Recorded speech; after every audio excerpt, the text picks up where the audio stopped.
કે કોઈ પણ આગેવાન આવે 5-25 હજાર વોટ આમું ના જોતા ને કહી દેજો કે આના ટાટિયા તોડી નાખવાના જ જાય ને કહી દેજો તમે મધ્યસ્થી નહીં કરતા કોઈ નહીં. ટાટિયા તોડવાનો નિયમ છે ને એ પોલીસને કેવું છે કે બધા માટે સરખો રાખે કે ન એક સરખો કા બધા માટે એક સરખો ને કા કોઈના નહીં. નાના માણસો અમે એવું કહેતા જ નથી. આ જે એલસીબી ના કોન્સ્ટેબલો સસ્પેન્ડ છે ને એ ખોટી રીતે થયા છે.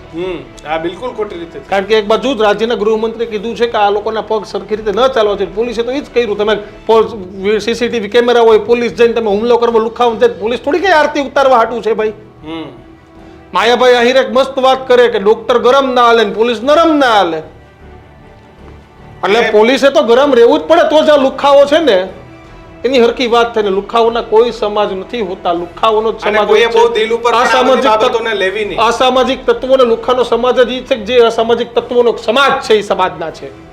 એ મારા સમાજનો પણ હોય, કિશનના સમાજનો હોય, ગમે એ સમાજના હોય. આમાં અસામાજિક તત્વોનો કોઈ સમાજ જ ન હોય.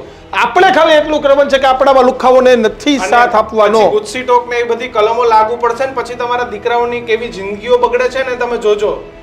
પછી તમને ખબર પડશે કે થોડા ઘણા પૈસા કમાઈને લાવતો તો એ પૈસાની લાલચ કરતા આ દીકરાની જે જિંદગી બગડી ગઈ છે ને એ ખરાબ છે. થોડી ઘણી લાલચ માટે ગમે ત્યાં ધોકા ઉછાડી ન લેવા ભાઈ. ગમે ત્યાં કોઈના પ્રોટેક્શનમાં નીકળી ન જવું, જમીનોના કબજા લેવા નીકળી ન જવું ભાઈ. અને ગમે એના ભરોસે ન નીકળી જાવ કે ભાઈ કિશનભાઈ કીધું છે, દીક્ષિતભાઈ કીધું કે લાકડી લઈને ન જતા જ નહીં. બાકી હવે આજના ગૃહમંત્રીના શબ્દો સાંભળ્યા ને કે દાદા એક જ છે ને હનુમાન દાદા છે. વિધાનસભા જાવ તો આની ભલામણો લઈને આવવા વાળા ખૂટતા નથી ભાઈ.